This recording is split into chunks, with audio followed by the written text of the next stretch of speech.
Eseun Oluwa. Àtúrò fi ẹsẹ̀ yìí. Eseun Oluwa. Hallelujah. Lórí ọba ògo. Ijó ijó. Eseun Oluwa.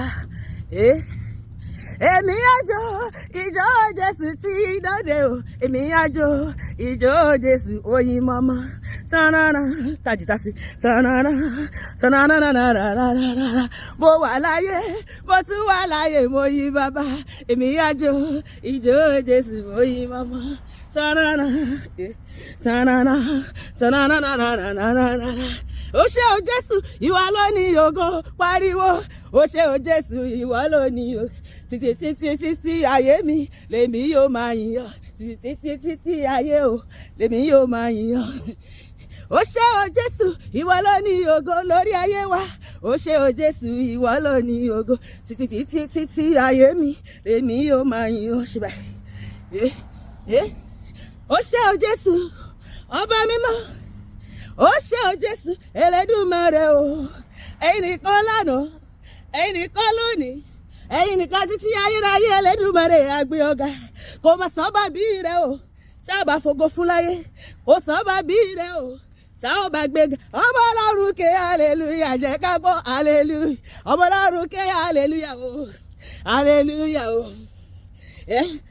Ó ṣé o bàbá tó farati. Olórí ayé, ìwọ máa lo ológo jùlọ. Pariwo, ó ṣé o bàbá tó farati o. Olórí ayé, ìwọ máa lo ológo jùlọ. Ṣebí wọ́n ló pa ọ̀tá mi lẹ́nu mọ́, àgbàdo wa ó tún fi sun wọn lẹ́nu. Ikú wá mi délé kò bá mi, àìsàn wá mi délé kò bá mi. Èmi tí gòfẹ́ ó pè kábà tó já, ẹlẹ́rù nìyẹn ó ṣeun. Ọpẹ́lọpẹ́ bàbá tó ṣe aláàbò lórí ayé wa, ọ̀tá ìbáyọ̀ mi pé mo kúrò lọ́jà. Ẹnu mi yóò máa kọrin hallelujah sọ báyé ráyé. Ẹnu mi yóò máa kọrin hallelujah sọ báyé ráyé. Èmi lè jó, ìwọ lè jó, kọrin ògo sọba mímọ́. Kọrin ògo sí bàbá, ọba tó dá wa sí lónìí. Èmi ṣọpẹ́, ìwọ ṣọpẹ́, kájọ ṣọpẹ́ fọ́lọ́run. Ọba tó dá wa sí, ó gbà wá lọ́wọ́ ogun ayé. Ẹnu mi yóò máa kọrin hallelujah sọ báyé ráyé. Ẹnu mi yóò máa kọrin hallelujah sọ báyé ráyé. Òṣùbà rere, òṣùbà rere, òṣùbà rere o. Lópin ọ̀sẹ̀ yìí, àwọn kọrin ọpẹ́, àwọn kọrin, àwọn ayọ̀ kọrin ògo. Fọlọ́run tó dá wà láwòrán rárá rẹ̀, òṣùbà rere o. Ẹ ṣé, ẹ má ṣe o. Elédùmarè o, ọba mímọ́, ọba ògo.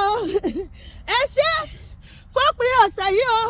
Àgbé ògo bàbá, títí lọ́pẹ́ wa o bàbá. Hallelujah! Gbọ́pẹ́ wa Olúwa lórúkọ Jésù.